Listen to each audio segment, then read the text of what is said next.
साई कथा अमृत। ओम श्री साईनाथ नमो। दर्शक बंधु मु डॉक्टर जीतू जेना आपण मान स्वागत करुच्ची साई 70 रो शुण साई कथामृतर एक नूतन अध्याय को। दर्शक बंधु मो सहित अच्छा वरिष्ठ आईएएस श्रीजुक्त सुरेश चंद्र पंडा महोदय। आज पुणी थे आम सार सहित आलोचना करवा 1985 मसीहा कथा।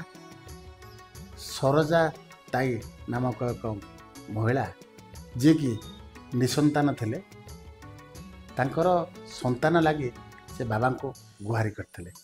मु आज से विषय सार सहित आलोचना करी। सार टिके सरोजा ताईंकर विषय टिके आपण दर्शक मान उपस्थापन करेंगे आज विषय वस्तु को। ओम साईराम। आज्ञा बाबांकर लीला अचिंतनीय एवं अद्भुत।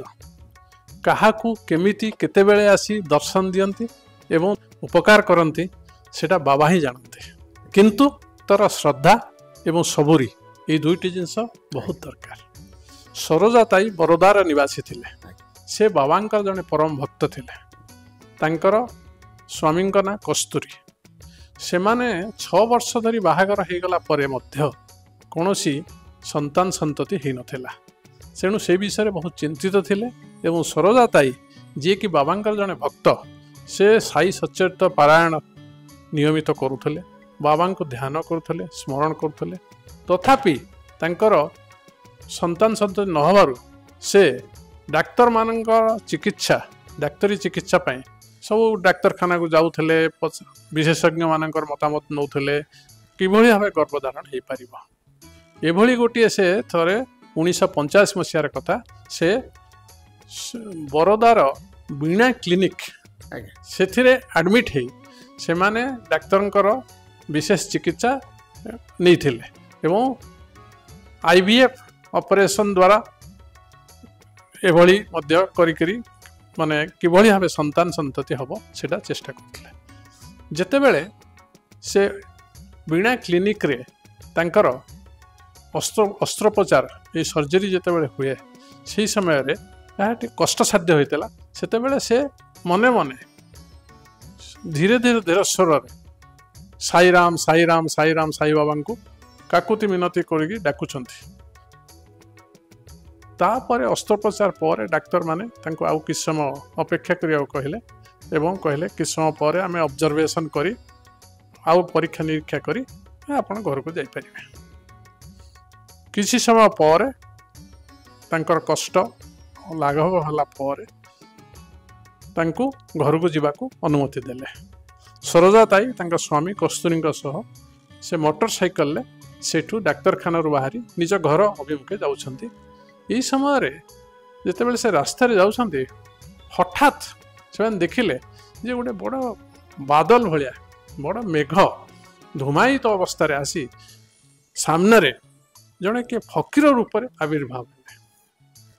हठात एभली गोटे घटना घटला सत्य जमती धुमायित अवस्था देखा जाऊनी आखि को भल, किंतु तापर सेठू फकीर जड़े आविर्भाव हेले।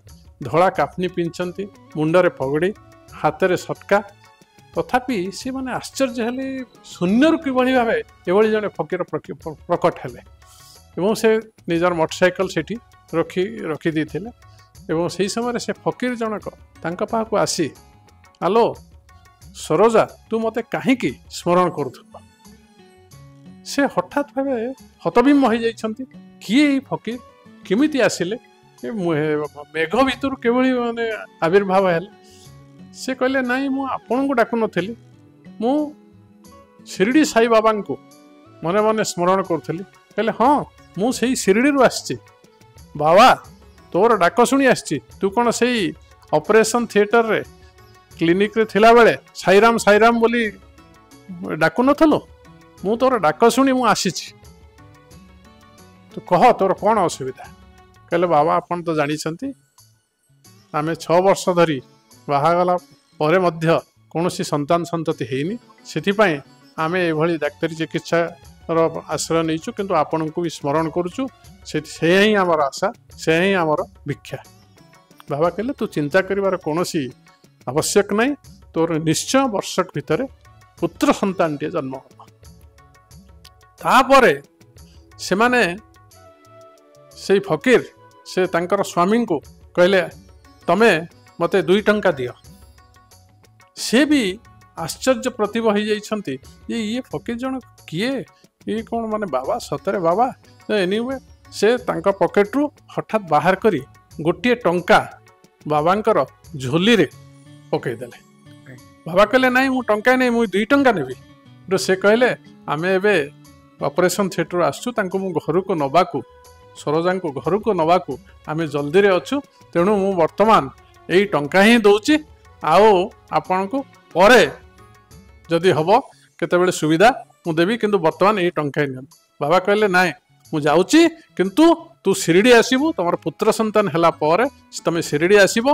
एवं मोर 2 टंका रु आउ टंका जो बाकी रहला दबो यह मध्य बाबा कही गले शिरडी आसीबू सेतुरु से जानि परली यही शिरडी भाई बाबा हठात बाबा पुणी जेमिति आसीथिले मेघ रु धुमायित अवस्था रु आविर्भाव होइथिले शून्य रु सेही भली शून्य रे उहान होई गले एवं से माने आश्चर्य गले कि निश्चय शिरडी साई बाबा आमे तांको चिन्हि पारलु नाही आमे तांको साष्टांग प्रणिपात करि पारलु नाही यह हमर केडे बड़ भूल हे गला बाबा निजे आसी हमको देखा देले हमको वरदान कले हमको आशीर्वाद कले मने मने बड़ दुख है कि तथापि घर को गले सतु को सत वर्षक भितर तांकर पुत्र संतान टे जन्म होता एवं तापर से माने शिरडी जाइथिले एवं बाबा को से मने पकाई निजर नैवेद्य सह हाँ आउ जो 2 टंकार टंका बाकी थिला से टंकाटे देले एवं बाबा कहले ठीक अच्छे मु वर्तमान यह ग्रहण कली एवं तुम माने खुशी तो से माने सेथिरे कहले बाबा आम पई यह आपणकर वरदान आमे केबे भूली पारिबु नाही किंतु आपण जेबोली भाबे आविर्भाव है आमको दर्शन देले एवं कृपा कले ताहा आम पई अविस्मरणीय होई रहबा आज्ञा धन्यवाद आज्ञा आज रे सुंदर उपस्थापन पई सार को बहुत बहुत धन्यवाद जणाची पुणी देखा हो आपण सहित आगे मध्य अध्यायटी भल लगी निहाती शेयर करेंगे कमेंट देवे ओम साई राम जय साई राम।